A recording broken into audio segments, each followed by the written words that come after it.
Welcome to Rom Wills, Money Matters, Black-owned grocery stores and restaurants.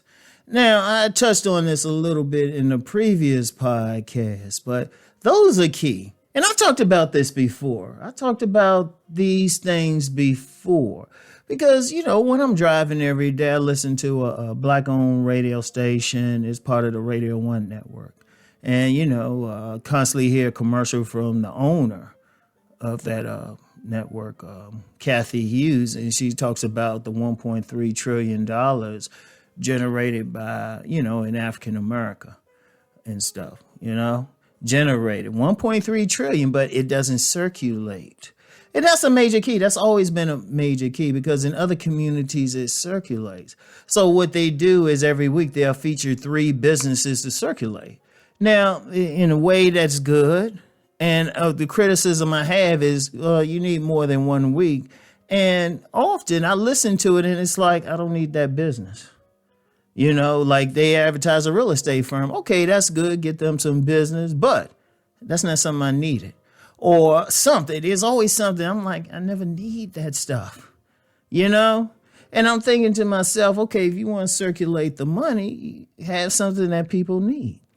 And I talked about this before. I want to reiterate it. Grocery stores. Because think about it. When you have communities that circulate money, what do people do when they get paid? I don't care what the community is. They get something to eat. They either headed to a restaurant or they headed to a grocery store. In fact, the grocery store is a busy thing. Like in the area I live in, we got so many grocery stores, it's scary.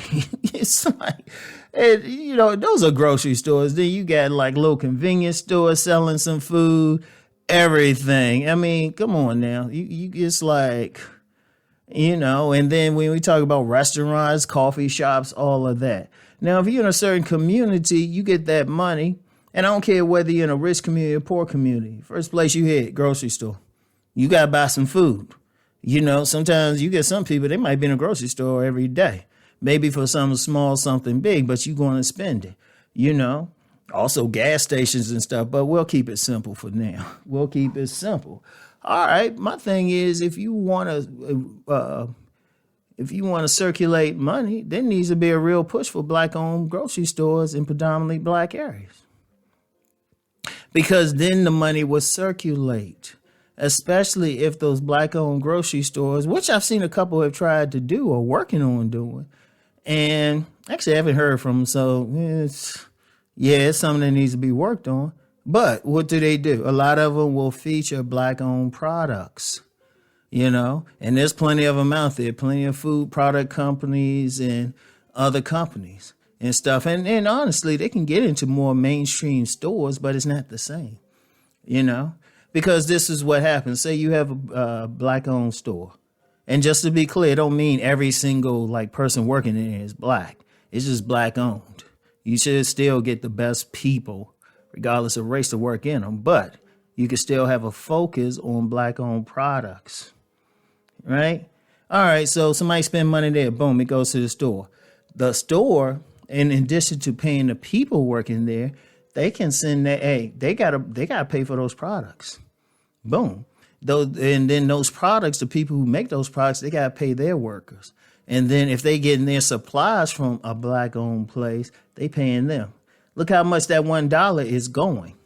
That dollar is first going to the grocery store. Boom, Black-owned. It's going to some workers, majority of whom will probably be Black. All right, boom, you got that. All right, they taking some of the money they ain't paying the employees and buying more products. A Black-owned company, predominantly Black-owned companies and everything. Boom. All right. So that dollar still hasn't left any community left. Now, somebody say, well, technically it's going out to community. Listen to what I'm saying, yo. It's still going to a Black-owned company. They paying some people. And then that's just on a base.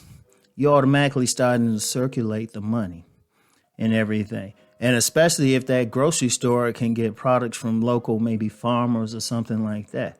Black-owned farmers. Boom. See, you see how that's working. And stuff. That's how you circulate that money. It's a basic thing. And see, the beauty of a grocery, like I said, people got to eat no matter what. And, I also said restaurants. I'm going to tell you the deep thing, and I alluded to this in the last one. The beauty of restaurants is it can be black owned, but it ain't saying you just serving black customers. You getting money from other people. Because I've personally known of several black owned restaurants over the decades. They might have everything from vegan food, traditional soul food. Like I remember when I was living in Arlington, there was this small place, distinctly soul food. I used to go there for lunch, but I had to stop going in there and wait till after lunch because there'd be white people like right out the door.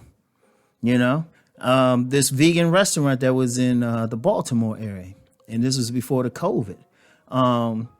They were Pan-African, like hardcore black nationalist types. I was in there eating some vegan stuff. I'm sitting in there with a bunch of white people. Look, here's the thing about a business. You can have the business, but it ain't like you limiting the customers. Like people of other groups and everything, because some people will say, well, it's just that, just because it's black owned. It's like, no. Anybody can shop there. Black owned grocery store. Anybody in the neighborhood can buy there. But business wise, you building yourself up and the money's going right there. Boom. That's automatic. It's every day. It's every day. And think about it. It lends to other businesses. You're talking suppliers. You might could use a black owned trucking company. Boom. It actually creates stuff. It creates stuff. And then somebody might have an idea, like one thing, a smart, like say you got that black owned grocery store.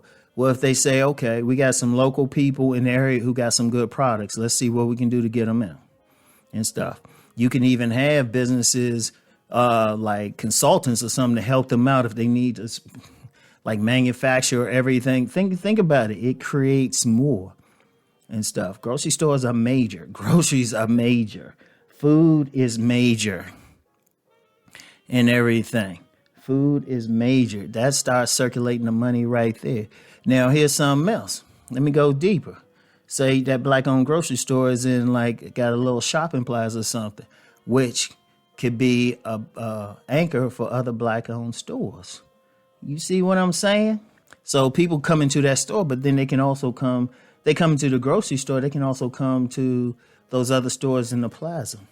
Now, if they black-owned, and then that actually creates businesses for real estate professionals. Finding them. Hey.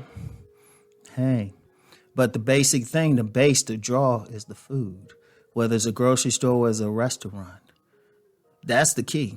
That's the key. That will change things like virtually overnight, to be honest. Virtually overnight. So that's something, especially if you can get some millionaires, all they had to do is be an investor.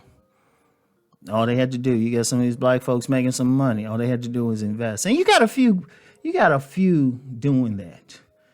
You got a few doing that. And like on a small scale.